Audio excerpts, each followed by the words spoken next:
All right, ladies and gentlemen, it is Tuesday night, 9 p.m. I think I know what that means. That means the Herschy and the Keegs show is back. We're back with a fury, baby. We're back. We got a great show. We got some cool stuff going on in this room. A lot of stuff happening. A lot of events coming up. A lot of things to talk about. We have an incredible guest that we're super stoked about.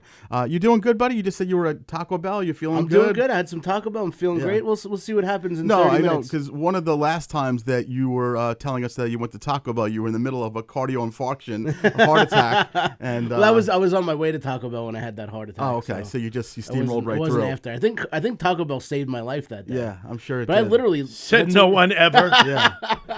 Well, I literally thought that's a true story. I thought I was having a heart attack. Yeah. And I went to Taco Bell just to get a little AFib. a little shot of sugar and some sugar, stuff. and I had and the worst was the ambulance had to come pick me up at urgent care because I went to urgent care, not the ER. Yeah, always good. The ambulance had to pick me up at urgent care. My parents had to pick my car up, and there were just Taco Bell wrappers all over the passenger seat. That explains while things. I'm having a heart attack. The only parents that were ever disgusted enough that they just went home instead of actually going to visit their kid in the hospital. But we can talk about that till we're blue in the face, just like Mike was that day. Sure. We have like I said, a guest that we're super excited to have this guest. I mean, I don't know where I would be able to start and where I'd be able to finish as far as to describe all this guy has done. You might have seen him in, geez Louise, Brothers McMullen, Saving Private Ryan, She's the One, married to Superman. That's next week. That's Ed Burns. That's Ed Burns. Ed Burns. Yeah. That's Ed Burns. So we don't famous have Ed director Burns today. No. Oh, wait, who do we have him? We have our best friend here. Oh, Richie Byrne. Richie Byrne is here with us. I'm sorry, because sometimes you do research, you get excited. I thought that was going to be the guy. We have our friend Richie Byrne. We love Richie Byrne. Yeah. He is back. This isn't exactly Imus in the morning. Yeah. That's wow. How about that reference? Yeah. Couldn't think of anything. Imus in this. Charles McCord and Lou Ruffino are here. I just saw Rob Bartlett. I think that's what made me. Oh, is that why you? Okay. Yeah. So, all right. Now I understand why you were at Farmingdale High School. Listen, Richie, we love you. We're gonna hit right off the bat. We're gonna. Mike got here at very early tonight, 8:58. He was here. So it was weird. I called him to say I was going to be late. And I thought this is redundant. He called me to say he was running late. He's going to be here at 9:01, and I thought he was calling me to say where are you? I'm like, oh, well, hurry up, Rich. We're waiting to get started. Richie was calling Mike to say he was late, and then he beeped on the Hempstead Turnpike down in Farmingdale. So all Mike said was, Richie's coming, but he got lost in Farmingdale High School. Yes. And I said, is it something, Richie, when you walked in that I can talk about? Yes. Or so why were you at Farmingdale High School tonight? Rob Bartlett has a acting class. Yeah. And he tonight was there, the performance. And it was really great. It was tremendous. A lot of our friends were in it. Kathy Arnold was great. Oh, Kathy Arnold, awesome. Shit. I'm doing a show with her Kathy next Arnold week. did 2 monologues and was tremendous. Oh, wow. Teresa Farrell, Maribel. Yeah, great. Maribel. Mm-hmm. Trying to think who else. So you guys use the Billy Geyer. Billy Geyer was shit. How was he? Very good. Really? I can see him So you playing a guys serial killer in everything he ever does. wait. So did you guys use the full-blown auditorium of Farmingdale? I didn't have anything. They did. Yeah, it was in there in the theater at the high school. But I went in. I don't know the school. No. And I got there. The show was at 7. I love when all the pedos say, "I don't know this school." I've never been here before. So I had to sign a waiver to get in there. I don't know this. So since the you restraining order, you got patted down. So you walk in and you start walking. Yeah. And then you forget. Like I go in and then they started really late, so I said I'm never gonna get through this. Right. Yeah. So they had a flyer, and I'm looking at them. Yeah. So there were 2 scenes left, and I didn't know either people in them. So I get up, and now I gotta. It's like 8:20. Yeah. 8. Yeah. So I leave. I go to the men's room. I come out of the men's room, and I go. All right. I remember I got to make a right. I make a right. Yeah. I walk down the hall. There's all kinds of things going on. Right. There's kids and kids and, running. There? Nice. No, there's like little kids. Like I don't know what it was. Kids running, calling police. So, Mommy, Daddy, he's back. So I go. I think I got to go out that door, but I'll go out this door. Because there's a lot of. So I go out the door, and I start walking, and it's pitch dark. Oh yeah. And I'm like, where's my car? Right. And then I go, there was a baseball field where I parked. right. And so now I'm like, all right, let me keep walking. And I'm walking into darker and darker. Yeah, and then an like, abyss. I felt like I was in like one of those movies, one of those murder movies. Like, because they're always at high schools. Right. And the only thing missing is the hot blonde. Right. And I'm thinking the first guy that always dies is the chubby funny kid. And that's me. Well, luckily Did you were say, safe. "I'll be when you right said back"? funny. So I had to go all You the way. were the hot dude. blonde? I went and I go, all right, let me go around this corner. And I He go was around the hot the corner. gray, blonde, black, brown. I'm like, there's no field. So then I'm like, maybe it's the other way. And I'm like, I mean, it's a square. Farmingdale I've High got to School find is- it It's eventually. kind of like in the round. So you basically, like, Yeah. if you walk out the back, you're about 2.5 country miles away from your car. So I turn around. Huge. I went back. The doors were locked. Yeah. I finally found a door was open. I go in. I asked somebody. They're like, if you go. And I realized when I came out of the bathroom, I should have went straight, went not the wrong right. way. That's all. So you could have just went. You were Oh. right, you were right Yeah. there. And so, Yeah. and now I know I'm going to be late for this. And there's no service in there. No. So I'm like, I can't call. This I'm is like a running nightmare. around Farmingdale High School. I go, Mike, Yeah. Mike. Yeah. Well, you're here. All the kids were like, "Who, Keegan?" So Well, we're happy to see you. We did, before we do a deep dive into Richie and everything Oh, wait. related, we did have a little surprise tonight. I was caught off guard and super stoked, and so was Mikey. I'm sure you guys realize that our schedule has been a little off. We haven't been on the air every single week. We're trying to get things back in order. We may have touched on it a little bit last time, but our beloved producer, Tony Walker, has been out for just about a month. that's funny. I was going to applaud, thinking yeah. you meant and Yeah. you said he's been out. Okay. Well, Yeah, he's been out. he's back. So he's been out. He's had some eye damage. And obviously we've been just praying that one-legged Tony doesn't become one-eyed Tony. And we I said you're this close to just being a pirate. Right. All you need is a parrot. Yeah, we're Right. gonna have to buy you a parrot. Mike wanted to buy him a parrot the other day. Yeah, I said I'm going to buy him Entenmann's cookies, and we're going to call it like that. But I opened up the door today, and I was in my own world as I usually am. And who was there but Tony Walker? So you guys can't see him just because it's me, Richie, and Mike on Don't camera worry, he right can't now. see you either. And he can't see you either. But You're gonna have to get Tony used to came that. by to say hello. He came by to set up a little video that Richie's going to play in a little while. And just know that Tony will be back Friday. Knock 'em Dead Comedy, which is Tony's show that he does every single day. He'll be back on Friday with his normal Friday co-host, Rosie Filmara, Peter Anthony, and I think that will probably be it, but you never know in the world of never Knock know 'em what Dead happens. Comedy. Maybe Mikey will pop in. You guys were invited. I didn't. Yeah. Monty is zooming in at Nice. 11:15. Monty will How does zoom he in. have time? I know, really, the busiest man in the show business. Did he put that on his Facebook page? I'm going to be 11:15, Governors. James Brown left his schedule to Chris Monty after he died. James Brown. Right after the Imus in the The morning show. hardest working Who's man. James Brown? The Right hardest after working man in Imus in show the- business. Thank you very. Somebody got my reference. I think Jim Brown, the Jim football player. Brown is playing lacrosse.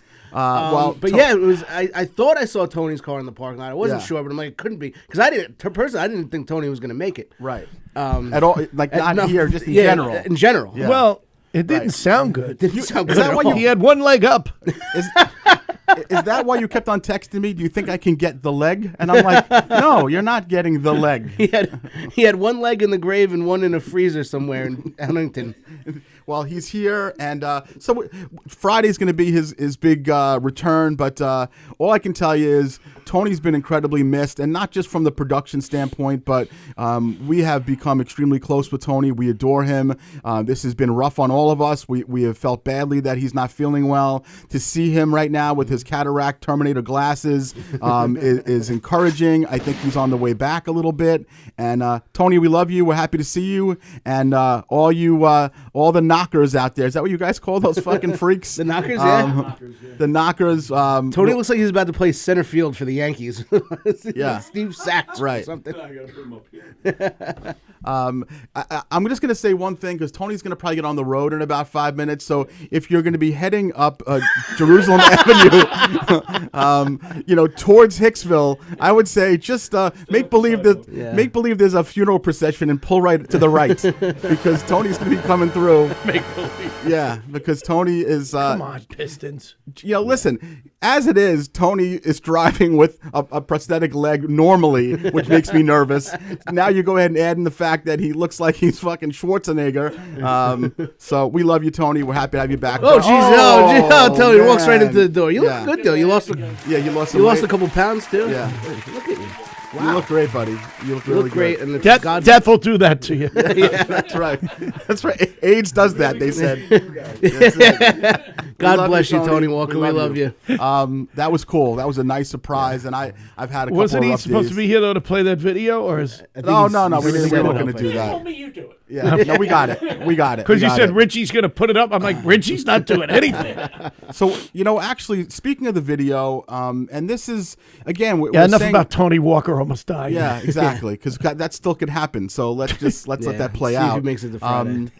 A lot of stuff's been Welcome happening, to the and Rosie certainly, Ramirez show. but before you got here, he was talking about he went to see your, I guess it was a reading of your play Newport. A reading. It was a reading slash song sing. I mean, we did the whole thing just with book in hand. So there wasn't, you guys didn't have sets or anything No, like that, but no. you basically were singing the songs and reading the And script. reading the script, yeah. So basically, hopefully, if we fast forward 6 months or a year, that this play that Richie wrote, he wrote the songs for it, he wrote the dialogue, everything. It's basically about a kid who tried a menthol cigarette for the first time. Is that what it's Newport? It's about a 16-year-old kid from Uniondale. Yeah. It's an ABC after school special, the musical. Yeah. The sequel's going to be called 40s of Molson. That's right. Pabst Blue Ribbon is going to be the sequel. KFC is but Tony was sponsoring saying that, listen, he said it was terrific. He said that obviously there's still some things to work out, and I'm sure that's still what you're doing. Mm-hmm. How did it feel? I want to know. Tony was nice enough to stay for the whole thing. He was. I saw the great stuff. I stayed for the whole first So half. you were there for the first song? Okay, good. I was there for the first half. I felt so bad, but I didn't want to say goodbye, make a whole scene yeah. out of it. So Yeah, I just Irish stuck. exit. I'm like, maybe he won't notice that I left. Yeah. Meanwhile, I'm just sitting right in the front row. You couldn't be missed. Yeah, exactly. It was great, though. Listen, you've been in entertainment forever. You've done some incredibly impressive things, but this is a little bit of a different beast for you. Yes, I different. want to know, as this played out, and it's certainly hard to kind of remove yourself from what was happening, but was there a level of surrealness at all for you that this little masterpiece that you put together was playing out? I want to know, how did you feel as it was happening? What? How did you feel like this was playing out that night? It was. That's a good question. It's hard when you're in. I was in it. That's what I'm saying. So- So were you able to remove yourself, Yeah. or even afterwards? You know say- what? The second night we did it 2 nights, and the second night, the last few, when my character was done, because Yeah. he's done a little earlier. Yeah. There's still another maybe 15 minutes to go. Okay. And I sat there going, "Oh my God, Yeah. this has really happened." Yeah. But it's something you created. Yeah, It's awesome. And it was. I had for about 2 years, maybe a little longer, I've been saying that when we do showcase this, I want to do it at Gotham in that little room downstairs. And the rest of the guys, and my writing partner, they're like, "What do you mean?" What? I go, Yeah. "I know where I want to do this." I've been in the little room in Gotham. It's a great little room, Yeah. and it sounds like it's the ideal platform for. Oh, where it you was wanna so have great. It. And Yeah. Chris Mazzilli and everybody, the staff, they were great. They Yeah. couldn't have been better to us. Yeah. 2 nice and- turnouts both nights. Oh, also. yeah. And it was just, so that was sitting there going, "Oh my God, I had this dream 3 years ago." Yeah. And to have it come true to this level was pretty amazing. Yeah. Would you mind just giving a little synopsis of what it's about? Because in case anybody that's listening doesn't know. Sure, and Michael. All right. Good idea. Thank you. It's based on a true story, that a scandal that happened in 1919 that not many people know about. It took place in Newport, Rhode Island. In Newport, Rhode Island, 1919, there was a naval base. It was the top naval base in America, one of the top. Okay. The Navy at the time was run by FDR. Yep. And Franklin Delano Roosevelt. Got it. Thanks. He was- I read it. And there was an underground gay society of naval men. No Why wonder are you you love laughing? Good, I know. Why are you laughing, This is why Hersh? Keegan loved the show so much. That was why he was. That's why I had to leave. I'm like, woo, this is getting so steamy in here. Go ahead. I'm sorry. Keegan was mad because Yeah. he was like, wanted I to- was born in the wrong time. Can I play every role? So there was this underground group of, which apparently was happening around the country because, that went on. People had to be very quiet and about it wasn't their sexuality. spoken about at all. It wasn't ever talked about. And somebody got wind of it, and they went to the higher ups and said, "This is going on," and they sent that. He was a chief machinist named Irvin Arnold, who's in the play. We put him in the play, and he went to the higher ups and said, "This is going on, and it's got to be stopped." And they said, "Well, you take care of it." So what he decided to do was to recruit young, good-looking sailors from the Navy, send them into the brothels and the bars, have sex with men, and then report back what happened. I mean, this is what they recruited. I would have been like, "Yeah, all right, twist my arm." So they and I mean, there was more to it than there was cocaine and all that going on. There was isn't there always, Mike? So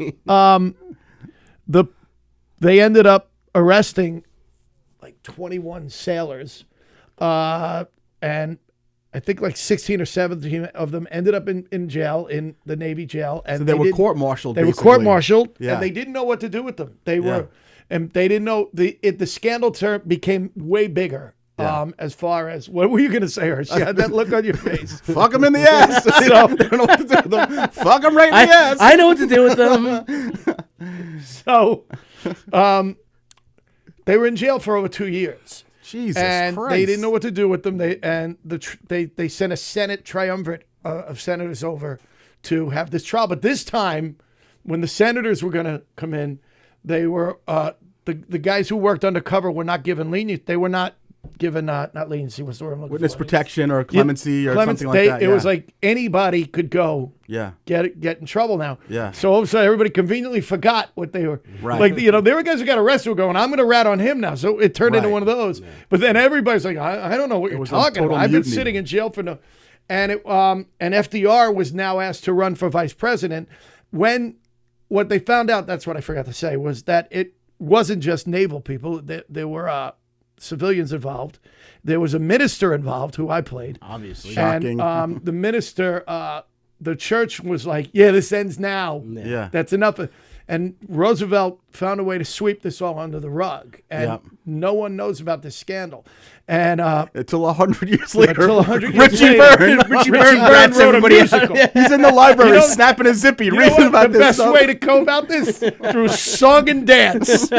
So actually, my writing partner, Steve Baranski, who I went to high school with, he was watching a documentary on FDR, and all they said was, in 1921, he was dealing with the Newport Naval scandal, and they moved on, and he has ties to Newport. He's like, "What the hell was the Newport?" And if you look it up, there's very little written on it. There's one book. There's a little Wikipedia. There's not a lot about it. So it was enough for Baranski to be like, "Wait, I'm interested in this." Steve said, and I want to write a music. Steve's got a music background.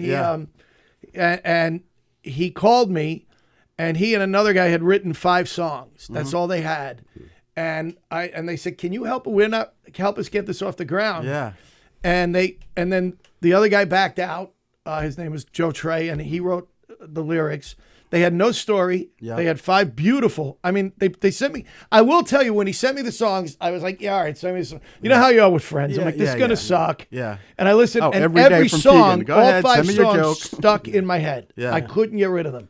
And YMCA in the Navy. That's it. The bitch is back. This is catchy. We are family. But yeah, rough boy. The great rough boy. Rough boy. I've never seen The great thing about it is nobody It's ever. raining men. This is so original. There's nothing. Yeah, Nobody's ever written about this or written a play or anything. It sounds like, just like it was tried to be, it was covered up 100 years ago. This documentary didn't want to touch on it either. They didn't touch on it either. I think it's because there's so little about it that they're like, "Yeah, whatever." Yeah, we don't need to. But if you do a deep dive, it's pardon the pun. Yeah. But somebody, I have been asked a few times, and maybe you were going to ask me this, like, why did you write this? Like, because, like what it. You know what? And I said, it's really a fantastic story now that you've laid it out. I think it's a fantastic story, and I think that this is the first time in the history of history. Yeah. That it's hip to be gay. Yeah. Like it's a cool thing, and I don't know that kids understand what men and women went through Yeah. for centuries. And Right. people were arrested. People were condemned. People were murdered. People were killed Right. because of their sexual beliefs Yeah. and they had to hide them. And I just think that it's a good story to tell. They go, this really it's great that Yeah. it's okay now. But even when I was in college, like so when a friend would come out, they'd Yeah. be scared to death to come Right. out, you know. And I just find it interesting that it's, you know. And so I just like Mike, this. I think it's a great story. It's okay, Bubby. Well, now they praise that. Now no, they. Mike, it's okay. He's telling. This is why he wrote it. Is this why? Is like I wrote it for you. Is this an Mike, intervention Mike, for me? Mike, When- there is no play. If you see the script, it says at the end, dedicated to. to the biggest fag of them all. Somebody wrote an entire musical to let me know that it's okay to be gay. To the biggest faggot that And he ever left. lived. And he left it intermission. It was too personal. It was really hitting home. In the Navy It's like, now. why didn't I join the Navy?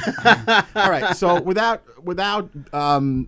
grilling you about it, it's been only a little bit, and I know how these things work. I know sometimes things don't go into development for 5 years, 10 years. 10 years. It's ridiculous. So, I've been at this for 5. but you're again, you do have a feeling that there could be some legs behind this. But Yeah, you know how it is. Yeah. And, you know, like I've had a few people in the business say to me, "Why are you doing this at Yeah. your age?" And Yeah. you know, I've never written a play before. right.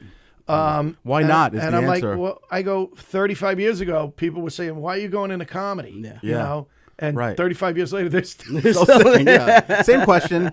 So I will tell you, and Mike came with me. This was about 2 or 3 years ago, where I don't, we never really talked about him, but one of my close friends, Danny Cohen. Speaking of Right. gay men, do you I know didn't know Danny? you and Danny were close. Me and Danny are I tight. had no idea about Yeah, that. Yeah, he's been on the show. So Danny, Love Danny. Yeah, Danny he's great. wrote it was basically a play about his childhood, and it was fantastic. And he actually, we were at the cellar, but not the what was the room that we were in, the olive tree or whatever it Olive was. Tree, yeah. And we did a full-blown reading. It was me, Yamanika. Oh, at the Olive Tree? Yeah. It was me, Yamanika, Danny, Rich Aronovich. Like, Oh, wow. And Yeah. so Mike just came to hang out with me. Did you come with me, or was it the half come with me? I didn't come. I was. Oh no! I was gonna let you pretend that I was there. No, Mike was there, but he left halfway No, through. Mike, I'm sorry. Mike No, was supposed Eric- to come with me, and Eric then he did go, couldn't yeah. because he had a work Yeah. thing. And Eric came with me. Eric wasn't a reader, but he came and he hung out. And I will tell you that, and it was thrilling, like to be part of the reading. It was fantastic. But because I am the way I am, and I'm always perceptive of people and how they're feeling, and how the dynamic is making them, tick. And I would look over at Danny, who was not one of the readers, and I would look at him to see his reaction to what was playing out here, this thing that he wrote, which was gorgeous. And I'd never seen him like that. Like, he was beaming with pride. Yeah. So it's kind of why I asked you, like, Well, and from the outside looking in, I could see that on Richie's face. Okay, The I actors used were to great. have a variety show that I did in the city. no, that I know, yeah. The first day, I had that idea for years. And the first rehearsal that we ever did for that, I remember being in the rehearsals room, and I'm in the scene. Because it was my show. I'm in the sketch, and I couldn't say the lines because I was like, I can't believe this is coming off the page. Like, I can't. And I looked over, and Darren Dillon was one of my writers. Yeah. And Darren was I love sitting. Darren Dillon. And I walked over to Darren. Darren's got a notebook, and the scene is going on. And I go over to Darren. And I go, I'm freaking out. Darren goes, I can't even stand up. I can't even. Like, it was just so odd to get to that point where Darren and I sat in a room for, not just Darren, a couple others, but mainly Darren. Yeah. And we wrote that first sketch, and now we were doing it, and that was so weird. You know? Oh, my God. It's funny because actors and stuff will say, oh my God, what's it like to stand on stage by yourself and do comedy? I'm like, yeah, we don't think about it. No, we don't. But it's really an amazing thing that we do that. No doubt. No doubt. I think if we thought about it, we wouldn't do it. So, Yeah. because I know so many actors, singers who go, I could never do that. I'm like, but you're a performer. It's not the same. It's not, because That's we right. break the fourth wall. That's right. Yeah. But even speaking of Rob Bartlett, he wrote a play, and we did a reading of his play, and watching him watch us do the reading Yeah. You can see that there's pride and there's. I mean, listen, it's interesting to me that people who know Richie would think to ask him why you're doing this, because the truth is, the answer is why not? As artists, doesn't matter if you're 50, 60, 70 years old. It's in your blood, and you're going to do it. And we talked about this when Richie was on the show last year, is that you do this because you love it. It's not just, you see very few comics just stop doing comedy. And it's not just monetarily very often. It's because of the fact that it's just who you are. And it's a good thing, and it's a curse. It's a little sick. You know, like Seinfeld has more money than God, yet he's still working sets out all the time, right? And he's dealing with fucking hecklers and protesters, but it's in you, and it's I think even like a Steve Martin who does it, do stand up, Yeah. still goes out with that banjo and does a show and makes people laugh and Absolutely. does amazing musical work and like, because I remember seeing an interview with him years ago where somebody said, and even young comics won't get this. Somebody said, "Why'd you quit comedy?" And he said, "Second show Friday night." Because that was the worst show. They were all drunk.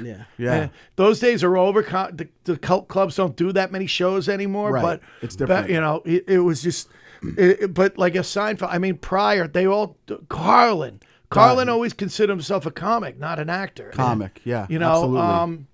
it's interesting. It's interesting to me the comics that don't do it. After like how do you stop? Like an Eddie Murphy, just stop. You know, I think Now maybe because I don't mean to interrupt you. Maybe because he had only done it for 3 or 4 years and it was so easy to him. I don't know. I think also what happened is he obviously started getting paid an enormous amount of money making movies. No, I understand, but so did a lot of other guys. But they kept writing. They kept, you know. Yeah, maybe he was meant to be an actor and the comedy maybe. thing.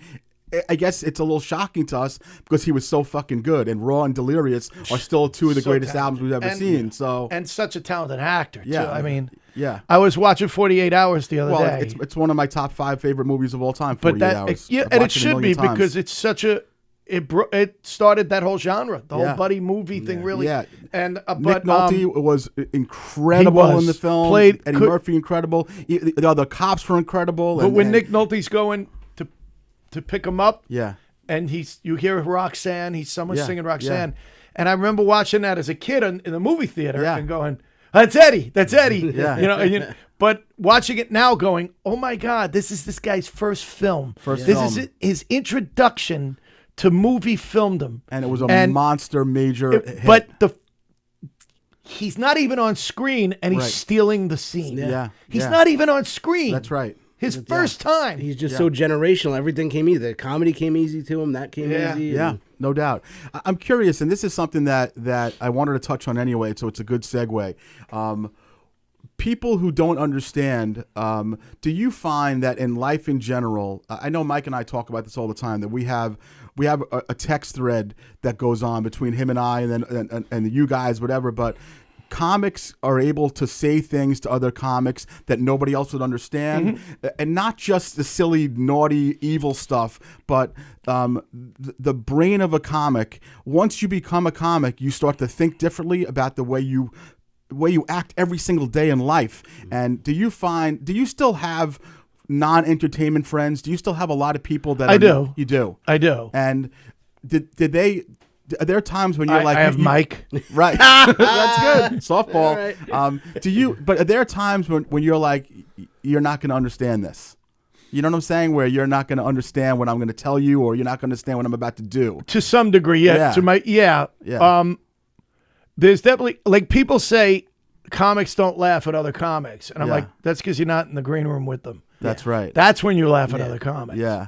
When they're on stage, you're looking at the science of it.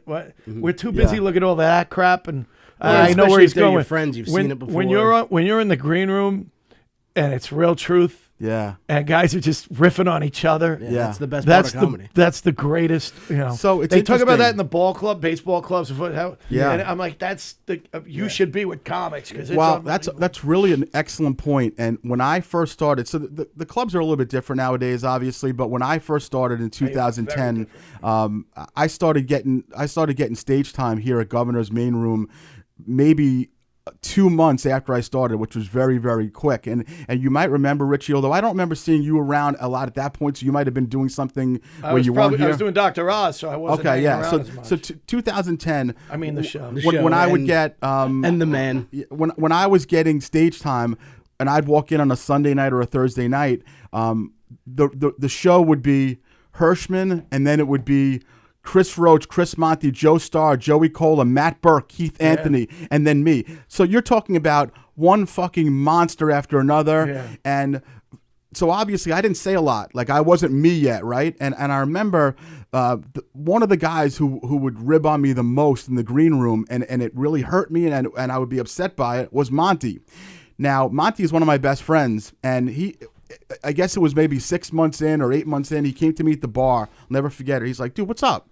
And I'm like, no, I'm good. And he's like, dude, you have to understand, the reason why I'm doing that is because you're part of the group now. Like, I'm not fucking with you any more than I would fuck with someone else. Like, you're part of the family. And then 15 years later, he's one of my closest friends. But it took me for him to say, like, dude, relax. Like, you're allowed to have fun in there, you know? Like, and I was not having fun. I was worried about my set. I was worried about, Truson putting me up first every single time, and me, working in front of a 300-packed governor's room, and then after Cola, Burke, Anthony, Mick Thomas, and so forth.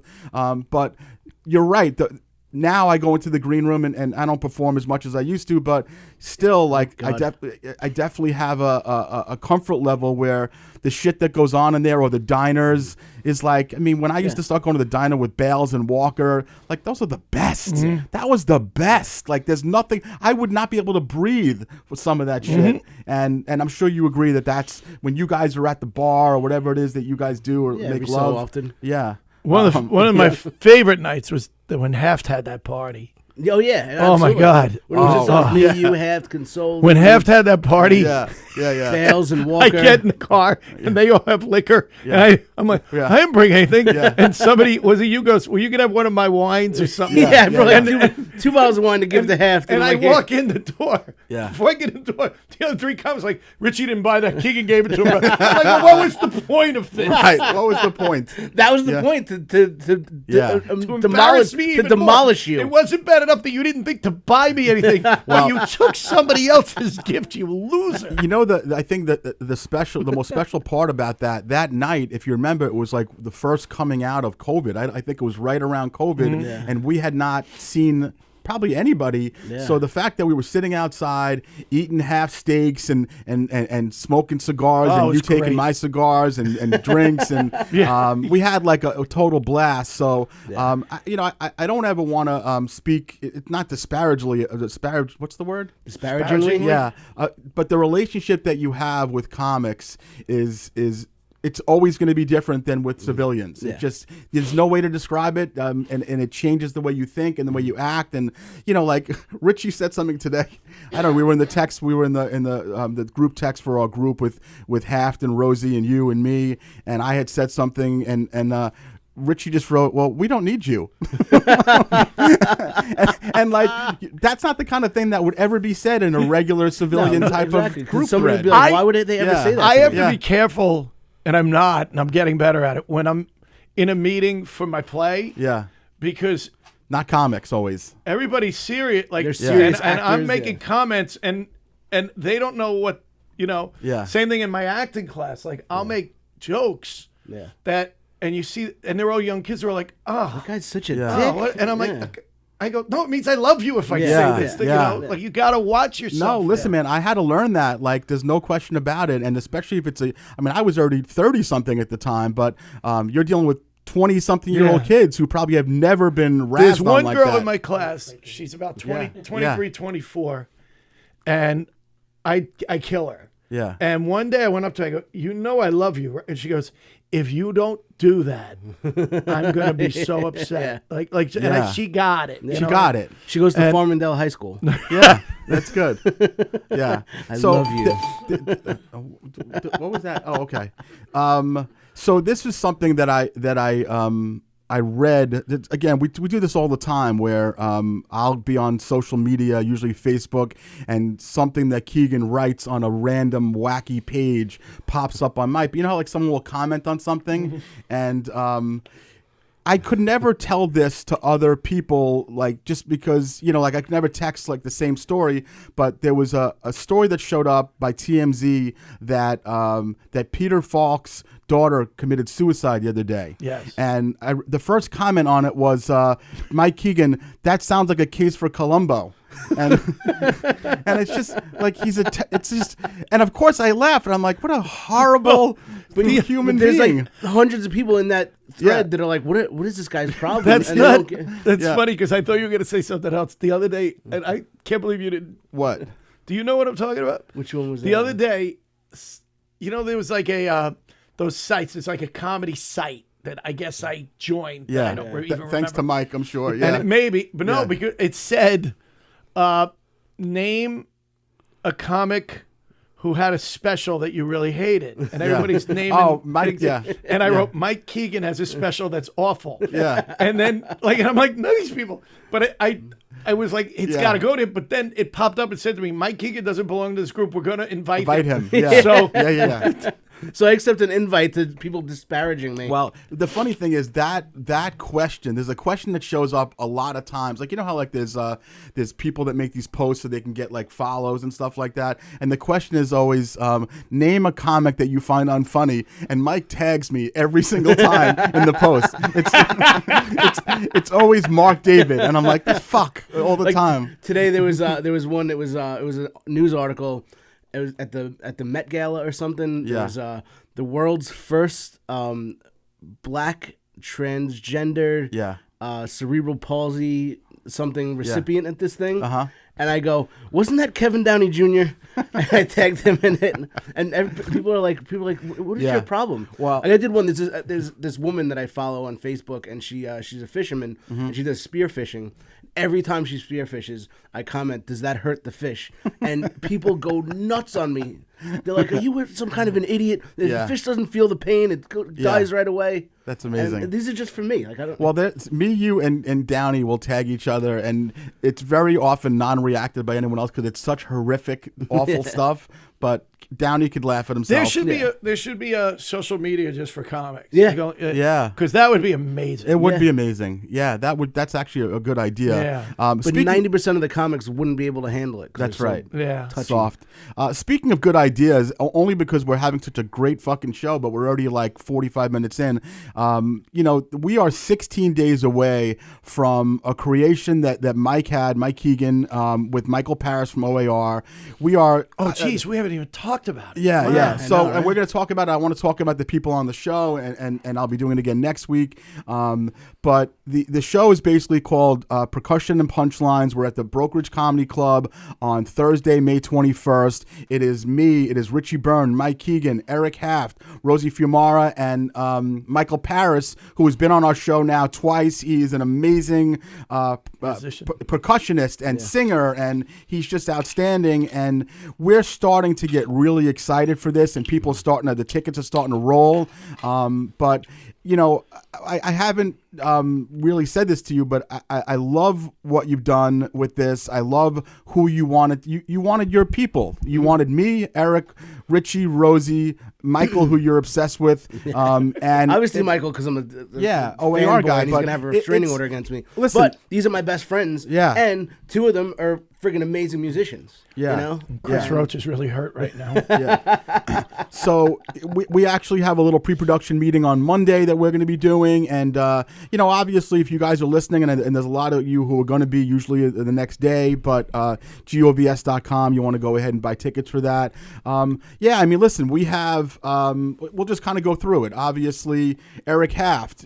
Eric Haft is a extremely talented drummer. He is he probably could do a little background singing. I don't know if he does Oh, that. he or has a not, great but- voice. He's got Yeah. a great Yeah. voice. So he Yeah, could him sing. and his brother both. Yeah. Eric is, just hilarious. Obviously, a high energy comic.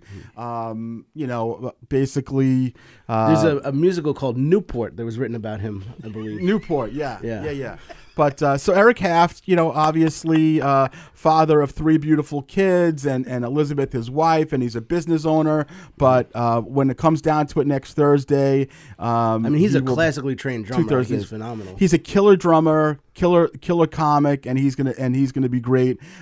We have our friend Rosie Fumara, who has not been doing comedy for, I think, I don't even know if it's 2 years yet. I think it's a year and a half. 2 years. And you know, for me, obviously, we've been around a lot of newcomers in 15 years, and Richie a lot more than that. I don't know if I've ever seen anyone. Still around 2 newcomers. That's right, relatively speaking. But I don't know if I've ever seen anyone who has done stand-up for a less period of time than Rosie has, to have the stage presence that she has, the amount of growth that she's made since she started. Yeah. She's just naturally funny. She's naturally funny, and she's fun to hang with. Yeah, and she's a one good of our hang. best friends. She's a good person, owner of a wonderful business, Bridal Reflections. Cole, her boy, is awesome. She dates a great guy, James Grimm, your buddy, Yeah, our buddy, another comic. So we're super stoked to have Rosie. We have Richie, obviously, Richie's background is musical theater. Yeah. And he's got a voice like an angel. I mean, so we're gonna hopefully from a technical standpoint, obviously. I mean, I've heard you sing enough times to know that you have some chops. So it's just it's really fantastic that we have the meeting tomorrow. Yeah, we're gonna do like a little Zoom meeting tomorrow. What time is that? We just figured today. I think like 5:30 tomorrow. Okay, good. I'll send you the link. Well, But- it was more about the music. It's all it's the more about the music. music. I can be on it. I don't have to. Yeah, be if you you can want be on it too. It's just Okay. about the music because we're just Okay. figuring out the layout. But what I think we're gonna do Okay. is Michael is gonna be on stage as everybody's sitting and as everybody's ordering at first. He's gonna play some background music. Okay. And then Wait, is Mike home? Is Michael home? He'll be or is- home Monday. Oh, but I'm saying he's not. He's on tour right now. So he's gonna be on the Zoom though, or no? It's gonna be Okay. a Zoom because he's away. Okay. So Mark and I will introduce the show, talk about what it's about, Yeah. introduce who's going to be on it. We'll do our sets, and I think in between each set, Michael's going to play one of his songs. Okay. And then at the end, the last 30 minutes is going to be a jam. Richie, Eric, and Michael. And that's what we're going to also figure out what they're going to do. I wanted to ask you that. I mean, listen, Michael Paris, who has been in shows that have sold out Madison Square Garden, doesn't seem to have a conceited bone in his body. With that said, though, is this something that he's comfortable with, where he's performing with two guys that, as great musicians as you guys are, he doesn't know you from a hole in the wall? So That's music. That's it was originally Yeah. his idea because I mentioned that I have some our first phone call. I mentioned I have some comic friends that are great musicians. He's like, well, why don't they play music with me then? Yeah. So it was his idea to do it. That's and then I dope. booked everybody. He's like, I don't know these people. I just want to kind of meet them. I'm like, oh, well, Yeah. Mark and Rose is a great comic. She's just going to be doing comedy. But Richie and Eric, I want you to get on like a Zoom with them so you can go over the music. And Okay. I think, Michael has got a great cover of Rocket Man that I'd love to hear him and Richie do that maybe. That's a little, we'll talk fantasy about of mine. And but yeah, it's gonna be good. So it's gonna be like a little jam at the end. Maybe you and I'll sing a few tunes. Yeah, I know. I just think it's kind of cool, and that's why I was curious, and I'm excited for the meeting on the 11th. We're going to put Mike in a dress and a tambourine. He's going to be the Tracy Partridge. Of the, Oh, I like that. I like that. and if you don't know what I'm talking about, it just means you're young. Yeah, it was just during the Imus show. You know what's funny is that I don't know. Are you familiar with Imus at all? Okay, so for me. When everyone in the 80s and 90s was listening to Stern, I was listening to Imus because I loved Imus, Charles McCord, Bernard McGurk, Lou Rufino, Bartlett. Like, to me, that was the funniest shit, and I loved the dynamic between Charles and Don. And honestly, when I started this show, in my mind, I'm like, that's how I don't want it to be like Robin Howard. I want it to be like that. And to me, there was no. I mean, people forget that Howard Stern, there was none if there wasn't Imus. Yeah, exactly. Am I right about that? Absolutely. Yeah. There was definitely not. So, but anyway, I think it's super neat that a guy like that Michael Paris, who literally, and Mike's been there many times, seen them sold out, Madison Square Garden, is happy to work with. Now, again, we know they're great musicians. Pink, Yeah. He's been on stage with Sting. He's been on, he was Dave at Matthews. Yeah. Yeah, so it's phenomenal, and but it's something that we also want to build. So this is like our big coming out party. Exactly, our big coming out party. Yeah. And we want everyone to come because it's going to be really an awesome night. Because this is like all local. This is Belmore. This is us, our friends and family. But we want to do it. I think we're going to do it at Rodney's in the city. Yeah. Eventually, and we want to kind of take it on the road a little bit. I'd And love Michael's it. got a lot of connections. He was mentioning he's friends with Pat Monahan from Train, and he might want to get involved. Okay. And So all those people who write us when we post about a show on Facebook or whatever, and you ever like, hey, I'm going to be in Jersey. When are you going to be in Connecticut? Yeah. Hey, I'm going to be in Connecticut. When are you going to be on Long Island? Yeah. Hey, I'm going to be on Long You guys, Long Island, come. Where they're going to be and there, so you better guys- show up. This is People, a big one. people from the bar, you guys hang out or think could be buying Yep, tickets. we I have heard flyers Yeah. up in the bar. I love that. We already sold a decent amount of tickets. Yeah. And speaking of that, though, I've been running a contest for like the last week. Okay, good. Yeah. I told everybody on Facebook up until May 5th, whoever buys a ticket sends me their receipt. I'm gonna pick a name out of a hat, which I did pre-show. Yeah. And the winner was of a $50 Visa gift card is a Haley Schreiber. Oh, nice. And that was the winner that we picked. So at the Do show, you know who that is, or just, I've met, yeah. I've Oh, met her, okay. so yeah. Okay. She's the only one who's yeah. No, we had a decent No, amount no, of people I that knew I entered. pushed tickets this weekend, and a whole bunch of people screenshotted me pictures of their purchase. So Yeah. no, we're So definitely Haley going to be Schreiber fine. won. She'll be getting a $50 Visa gift card at the show. Nice, Hales. And Awesome. that'll be awesome. Yeah. And Good. Yeah, it's funny. Rosie texted us today, Richie's, I guess, the closing performance from the variety show that you guys did. in December. Yeah, I felt like I was watching Mandy Patinkin. Like, I'm like, this motherfucker he can pipe. Like, he's definitely legit. And he'd like to sing a song right now. Well, he is going to sing a song, but he's not going to be singing a song. We're going to actually play it as long as we can go ahead and pull it up. And we should not be remiss that we had Tony here, but thank God we have Ira here, because if it wasn't an Ira Mark, we wouldn't be having a show. So he's been filling in, doing a crazy good job for all the thank you, shows that Ira. are here. Woo! So thank you, Ira. And we will be ripping you to shreds if you can't produce this video right now. But this is Richie. Just give it a little lead in real quick if you don't mind. Back in December, Mike and I did a Christmas show in the city. And Haft, right? And Half was in it. And I had my band from my variety show. I called those guys, and these guys are all Broadway performers and stuff, musicians.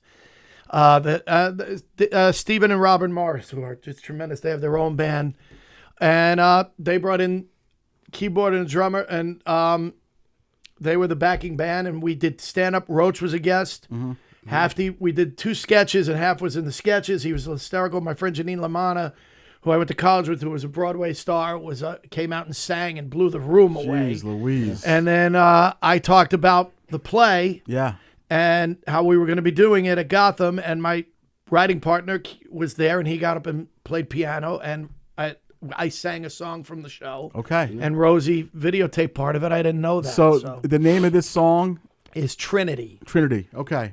And it's So with my no further character. ado, we have Richie Burns' character singing the song Trinity from the play Newport. Go ahead, Ira Mark, when you get a chance. On Sunday, all come to hear me speak. From pulpit to pew, I give them what they seek. Stations with God, I'm their vessel, they're my sheep. From my lips to their ears. From my lips to their ears. From my lips to their ears. I bring hope each week.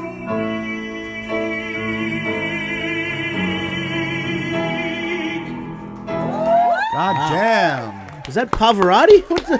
Yeah, man. Not bad for someone who was nervous out of their freaking mind. So let me ask you, at that point, were you still nervous at the end of the show? You were okay at that point? We didn't end the show there. Oh, you didn't? Okay. No. We Oh, I still thought did that was the more end. after Oh, that. okay. Okay. It was funny because before the show that night, we were running late, and the sound guy had a lot to do, and Yeah. Janine did her songs and crushed it.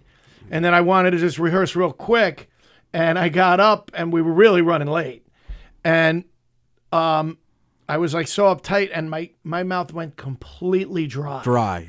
And Bone dry. and I was trying to sing, and I couldn't sing at a sentence. Yeah. And everybody was like, "You'll be fine, you'll be fine." And I that was the last thing I heard before I went into the play. Then we had to go in and do the whole show, and the whole time I'm thinking, I got to sing this freaking song that's so hard. Yeah. And So I just let it go. And Let me ask you, in a situation like that, are you worried about not remembering the lyrics? Like what? No, notes. Notes. For me, it's no. The yeah, notes. This is a Okay. hard song. Yeah. Well, you had And to hit a couple of different levels You there. only heard the end of it. There's Yeah. a lower register that starts it that's really hard to Okay. sing, and then there's a higher register, and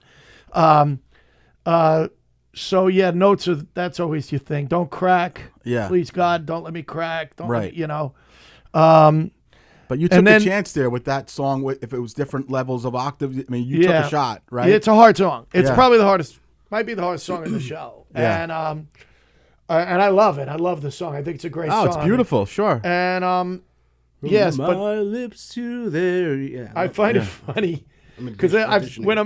when I worked at the Dr. Oz show, I formed a band and we did a night and everybody came from the show and I was a singer and like sang a lot of really hard songs. Maybe I'm Amazed and stuff Yeah. like that and then the next day, I was going, that was amazing. I can't believe you remembered all those words. I'm like, that's what you got from this? I'm up there hitting C's, and you're telling me You know what? I think B's and the lay person, when they see someone that they know or love that's going to be singing, they're like, I hope he doesn't forget the words. That's so- really... it is Because I know nothing about a It's note. the or- funniest thing when Yeah, civilians worry about words more than anything. Absolutely. I couldn't tell you what a C was or E or a D. I Singers can Yeah. tell they you what a worry D about is. breathing. Well, Breathing's because a big concern. They already can tell that you have a great voice, so they're not thinking about anything as far as you hitting that different level. I They're guess thinking, so, yeah, you know, yeah. that, Which like- is funny because if you're really a singer, that's all you're paying attention to. Is, where are they with the song? And So you're the never, phrasing. as a singer, and you sing sometimes at bars, whatever. But you have all the lyrics down pat. You're good. You don't ever worry about that. I mean, I well, guess. you have to learn them. Yeah. You know, I mean, if I like when I was doing that, when I sang with I've sung with bands, you have to learn like 20, 25 songs, you know, and I can't even and you imagine. do, and there were times where I'd be sitting in my backyard with a scotch, just going through the lyrics, going through the lyrics, you know. Yeah. But like this, I've been working on this play for so long that the lyrics aren't a problem. Yeah, I guess But it's funny 5 years. if you don't think about if you go in thinking that way, you're gonna fuck up the lyrics. Right. You know what I mean? Yeah. But So you have to keep that in mind too. yeah, you know? yeah. If you screw up a bit, you can get away with it. Yeah. You know, but you can't screw up because there's always other people involved. You know, and it really looks like you screwed up when you screw Well, up. so the whole thing about, and I always think I try to like not psych myself out about if I forget, if I fump for a bit, the audience doesn't know what the bit is. Right. But especially if you're doing cover tunes, they know what the fucking words know the are. words. So You're right, you know, yeah. if you forget, the other thing when you're doing covers, that's interesting. Because I'll go, oh man, that note's hard. That sounds like a studio note. Yeah. Let me see how the singer sings it in concert. Yeah. And then you go on YouTube and you go, well, he's not even trying. And you sit there, you go, yeah, but he can get away with that because he's Freddie Mercury or whatever. I can't. I have to be able to hit that note. They go, oh, he couldn't hit the note. You know, at least in my mind, that's what's happening. But you know what's interesting though? They don't always hit the note. Like, I don't know. I mean, we were talking about this with Michael Paris. I'm a Billy Joel freak, a junkie. I listen to Billy Joel in my sleep. And now Channel 105 on Sirius is the Billy Joel channel, and he's telling little anecdotes. But a lot of times recently they've been playing a lot of live stuff. And today I heard from the closing show at MSG, his there. last one. Yeah. And he sang "This Is the Time," and it was terrible. Like I just listened to the live version. I'm like, holy fuck! And not that it was terrible, but in comparison to the studio version that we know from 1979, Right. it's not anything like that. One of the things right? that happened at that concert that probably happened a lot, but I don't know. 'Cause as a performer, you first you go, oh my God, that was amazing. And then you go, it probably, his daughter sang My Life. Yeah. Yes. And it was the cutest thing I've ever seen him. I mean, and the other daughter just sat on the piano, bored out of her mind. Yeah. And the place went berserk. Like he sang. but Yeah, she I've seen this video. she Yeah. So I don't know if she's done that before or not, but it was the most adorable thing Yeah. I've ever seen. Very pitchy though. yeah. Well, it was Alexa. That's who it was. Right? Because it's funny what you didn't see was when I was singing that at the show, Mike was mouthing it and doing it, Yeah. and everyone thought it was so cute. It was adorable. Richie, what did I was the just sitting on top of his piano. was it like you were sitting there with your little feet dangling, little size 6.5, Like Mario. little Skechers? Yeah, Mario Keegan. Little suit on. Did you guys have walk up to that? Was it like people just family and friends from the cast to this one? Yeah, Yeah, it was mostly people we knew. yeah, Yeah, it was a pretty eclectic group but it wasn't our biggest crowd. Yeah. But I think they had a great time because we really played off of them a lot. Yeah. You know, and it was a first time of doing that. What we're doing in 2 weeks, I think, is kind of, I keep saying it's kind of a melding of that show and what I used to do at Caroline's in Gotham, Right. the Richie Byrne show. On it, you know, I always said that show was a much smaller version of what I used to do at my old show. Yeah. This is even like a cooler version of what we tried to do there. So, you know? Mike, what do you envision, like, and again, not being a musician, me or you, how much does Richie, Michael, and Eric need to prepare from an intimate standpoint of what they need to do to work together from a music standpoint? I think just the Zoom meeting and one rehearsal, I think they should be good, Yeah, because we'll they're all great musicians. We'll riff I mean, it. and, and Eric, like, even when we were in John Consoli's kitchen one night, Yeah. Richie's singing, Consoli's playing his guitar, Eric's on his little boombox, whatever Yeah. he sits on, that cute little thing. and it sounded like real music, you know, and that was just playing in a kitchen when everybody's drunk out of their minds. And you know? John's son. And John's son was John's son Awesome was there too musician, playing. yeah. So you were just sitting there chilling. No kidding. Like, how did you feel? Like, just watching It was that? awesome because I was just watching it. Yeah. I think I tried to sing a song or two, but We were like, Mike, close your pants. A few times we said it. put your pants back But it on, must have Michael. been like you know these guys as your friends, your comedy friends, but to see them do something entirely different yet equally magical must have been pretty fucking sick. It was sick because we Yeah. weren't planning on doing it. It was just the end of the night. Everyone had a couple drinks, and Eric always travels with his drum kit for some reason. And then tells you he doesn't want to play. I got my drums in the We car. did- I'm not bringing them out. Nah, I'm not doing. I'm not. Well, why are you thinking the crowd? We did the music comedy open mic at Cassidy's in Belmore a few months ago, and Eric came because he's gonna tell some jokes and everything. Yeah. And, we had our buddy Danny Price playing guitar. Sure. And then we're like, Eric, you gonna play the drums? I don't know. Yeah. I don't know. He's like, I got him in the car. I'm like, Yeah. what do you have in the car? Yeah. You know, The car. Right. I don't know. Should I bring him in? Yeah. you He should bring brings him me, in. he sits I there, don't. I don't know. sets up the entire drum kit. You brought your own curtain? Yeah, exactly. Yeah. That's amazing. He's a He's spotlight. so good, and Yeah, he's and incredibly talented. It's funny because he reminds me of me in comedy. Like I don't care anymore, and Yeah. he so cares about comedy. and could care less about music. Kind of like He's I been could doing care it for less, but much you know what I longer. mean. Yeah, absolutely. He's a little jaded music wise, or I'm jaded comedy wise. This is not a surprise. Did you tell Richie the Rocket Man thing about Michael Paris's version of Rocket Man, and Richie might be involved in that? Is that? He Yeah, mentioned it to I me. mentioned it to Yeah. Rich. I'm like, dude, Michael does this great version of Rocket Man. I'd like to see. But you. he may want to do it on his own. Yeah. Yeah. I mean, I don't want to walk in and ruin it. exactly. So what if it's very Well, different? So that's what we'll discuss. His but- version of Rocket Man, which it's out there. I mean, it's stunning and breathtaking. Is it on? Can I find it on YouTube? Yeah, yeah. I'll look it It's up. on Spotify, or I don't know where I saw it, but it's really it's not the prototypical version, so you definitely want to watch it a couple of times. And he has some higher notes. Like I don't know if your voice could even go there. I mean, you'd be able to course it gauge, can. but that's a song that you could learn and pick up pretty quickly. I'm assuming if you had to. Yeah, Yeah. that's gonna be awesome. Yeah, I don't think there's too much pre-rehearsal that they don't need. One main rehearsal and the Zoom meeting. I think we should be fine. And Yeah, no, like I said, I'm not being incredibly musical. I'm just in my mind. I'm like, how much do these guys they have to meet in someone's house a few times? But the case is that's Well, not the case. because Half wrote a thing saying, I don't want to half-ass this, and we got about a. Yeah, Then he called yeah. me on the phone. He's like, I go, what? I go, when have you ever known me to half-ass something? Like, why are you calling me? Why are you? And he goes, well, I was on the phone with Herschy, and he got me all crazy. yeah, that'll do it. Yeah, you know what? he's not Like, allowed to speak to you until the 22nd. No, but you know how I am, dude. Like, if we're gonna do something like this, like I want it to be amazing. Like, how many times have we produced shows over the years where people will come to us after and be like, "That's the best show I've ever been at." Yeah. Like the one I did where Keith Anthony had been out of Governors for a couple of years, and it was me, you, Tim Dillon, Brian Kennedy, Joe Giarratano, and that show was like a fucking like we packed out Brokerage, and people thought it was one of the best shows. We had one of the first shows back here after COVID, maybe the first show, I don't remember. And we packed the room, and again, people were like, that was a magical night. So the truth is, what we've done here is we've assembled a group of people that we love dearly, right? It's our people. it's our people, but and who are great at what they do. that's right. And Yeah. our friends and family are going to be there, and Yeah. we're going to do a bunch of comedy because that's what Yeah. we're going to see. But I hate the cookie cutter. Not that I hate it. I'm like, I'd love doing shows and everything. Yeah. but it's just Right, but what- not the cookie cutter. Right. Let's do something host, different. Middle headliner. Yeah. Right, everyone goes I mean, home an hour and a half. Again, we'll be doing enough comedy because the truth is there's a lot of people coming just because they're coming because they want to. This is what he told.